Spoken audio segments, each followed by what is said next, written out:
Hello and welcome to Weird Paranormal U-Boat Stories. It seems my fear of the water also brings with it a fascination as well. As such, I have been uncovering some weird tales involving the German U-boats. I guess this video could be considered a bit of a continuation to last week's Cryptid by Region series. Granted, I have been aware of a few of these cases for a while now, but I never realized that they were about different ships. Or should I say that is the case for two of the reports. On a side note, I believe I have talked about one of these stories before, but there has been recent information uncovered. Also, don't worry, there won't be any of those fake Megalodon U-boat photos here. As with most stories of this type, it is best to keep an open mind, but also keep a healthy amount of salt on you for good measure. So join me as we venture into a topic I never thought I'd be making a video about, and that would be paranormal U-boat stories. The first one on our list is a bit of a continuation from last week's video. This story would, of course, be the being known as UB-85 atrocity. The story goes that during World War I, the German Imperial Navy constructed many submarines under the moniker of U-boats. One such craft was the Type 3 UB-85, which housed a crew of 3 officers and 31 men. At its command was a man named Captain Lieutenant Gunther Kretsch. Things were going as planned, but on its second patrol off the coast of Belfast, Ireland, everything would take a strange turn. It was on this night of April 30th, 1918, that the British patrol ship, the Coropsis II, would find a U-boat stranded in the water, and the entire crew was captured without firing a single shot. Apparently, the craft was taking on water and was unable to submerge. Things took a strange turn when the captain was being questioned, and he had quite an unbelievable tale. According to Gunther, prior to their rescue, the crew was busy battling another type of enemy that was more flesh and blood. They had just surfaced to recharge the craft's batteries, and while doing so, many of the crew took that opportunity to get some fresh air. Suddenly the silence was broken when they felt something hit their ship, and whatever it was heavy enough to bring the bow down. In the dark, the form of an odd creature emerged, and it was climbing aboard the U-boat. The sheer weight of the being was so heavy that it was causing the craft to list to one side, and the captain began to fear it might pull the ship under. When it climbed up, it grabbed a hold of the gun mount and refused to let go, even though many of the crew had, by this point, started firing upon the creature. While it was being fired upon, the beast took 2 chomps out of the forward gun. Finally, after firing many bullets into it, it finally relented and dove back into the water. Many would assume that this might have been an octopus or giant squid, but the description doesn't fit. The captain, as well as many of the crew, claimed it had a small head with small, deep-set eyes, it had a horned skull, and its mouth was filled with many long, sharp teeth that glinted in the moonlight. The attack had damaged one of the hatches, and some of the deck plating had been pulled up. It was due to this that the UB-85 was unable to submerge. After the men had been rescued, the U-boat was sunk by the British patrol. Now, in October of 2016, a ship doing survey work for the Scottish Power Company off the coast of Stranraer discovered what they believed to be the wreckage of the UB-85. Although early reports stated it could be the sister ship called UB-82, but it appears there is an interest in gathering together a dive to discover which one it is. Interestingly, there are many tales of a sea monster attacking multiple ships in that very area. Now, in keeping with how I relay information to you, there are discrepancies in this story. Many historians claim that records of these events are unable to be found prior to 2005, while others state the earliest record is from the 1930s. If anyone was to actually investigate the wreckage, it may be able to finally prove the story true or false.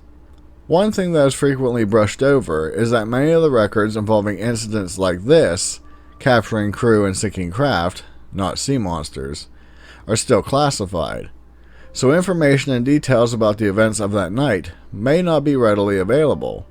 It is possible that the story is just an urban legend, but it is equally possible that someone familiar with those events might have decided to talk. Moving on, we need to look at the equally mysterious and flat-out weird story about U-28.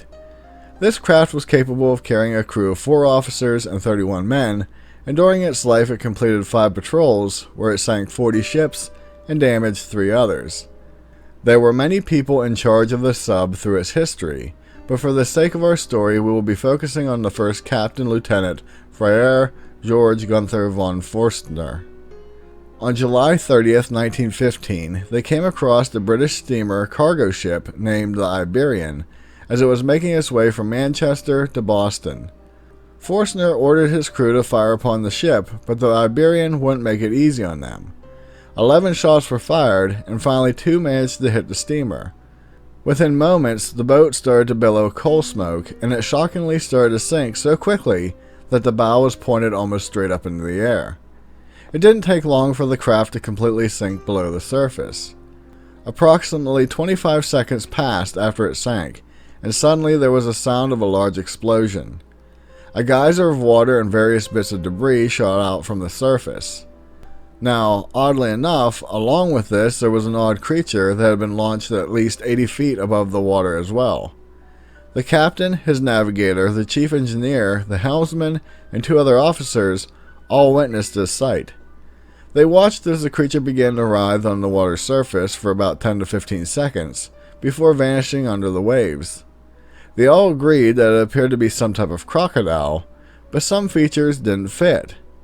It was said to have a long pointed tail and head, its 4 limbs appeared to be webbed, and most confusingly, it was said to be 60 feet long. What makes that fact odd is that the longest crocodile in history or prehistory was the Sarcosuchus imperator, and it was 40 feet long. Oh, I also failed to mention that this little battle took place off the coast of Ireland, southwest of Fastnet Rock. Must be something about Irish waters and sea monsters. I originally thought that maybe the steamer was hauling a crocodile, but if it was 60 feet long, then it would be over 1/8 of the size of the Iberian. Some hypothesize that it might have been a form of a living mosasaur that happened to have gotten caught in the explosion from the ship. Not that this plays a part, but adding to the weirdness of the story, apparently the U-28 attacked an English steamer named the Olive Branch on September 2nd, 1917. During this skirmish, it is reported that when one of the shells impacted the steamer, it actually launched the truck that was sitting on the deck into the air, and it landed on the submarine, damaging it, which eventually caused it to sink. Okay, our final story doesn't involve any type of creatures or monsters, but it is still paranormal. This involves a submarine known as UB-65. The craft is unique to our story since it was deemed a cursed ship. According to lore, during its construction, there were 3 workers who died due to asphyxiation from diesel fumes, and 2 others were killed when a steel girder fell and crushed them. Not only this, but it is said many other workers were injured during the building phase. These events caused many men to worry about their safety aboard the ship, but as with most things, they didn't have a choice but to work on it. During the testing phase, a ballast tank sprung a leak, causing the sub to sink to the bottom of the ocean. The crew began to run out of oxygen, but luckily managed to get the U-boat to the surface before they completely ran out of air. Not long after this, the second officer named Richter was loading a torpedo when it fell and caused it to explode, killing the man and severely damaging the ship. On another outing, a crew member was inspecting the hatches when he suddenly fell overboard and was never seen again. Some reports claim that those who witnessed the accident said it appeared as if the man had been pushed by some unseen entity. On January of 1918, they were near the English Channel in the hunt for enemy ships when something odd would happen. As they began to dive, the lookout on the conning tower saw a person standing on the deck. All the hatches were sealed and all crew members were accounted for. Apparently, the figure turned to face the lookout, and it was then that he realized it was the ghostly form of Lieutenant Richter. The spirit seemed to be trying to say something, but nothing could be heard. The lookout screamed and the captain came to see what the problem was, in which he too saw the spirit before it vanished from sight. While at port for repairs, a crew member claimed to see the dead officer in the corridors. This report was then corroborated by another member who saw the spirit fly up the gangplank towards the bow before vanishing. The German Navy sent another captain to the ship to investigate what was going on, and he returned with a report that he believed the men's stories. Finally, the German Imperial Navy took the U-boat out of service, and while it was dry docked, they asked for a Lutheran priest to come aboard and exorcise the craft. Things went quiet for a while, but on May of 1918, an officer reported seeing an unknown person entering the torpedo room. However, when he went to check it out, he found the spirit of the dead officer standing by one of the torpedo chutes. He was pointing and trying to say something, but nothing was heard, before he vanished again. Following this, a gunner claimed that the ghost was constantly tormenting him, and he eventually jumped overboard and drowned. On July 10, 1918, the U.S. submarine named L2 was returning from patrol around Fastnet Rock, Ireland, when it came across the UB-65 floating on the surface, and it was listing to one side.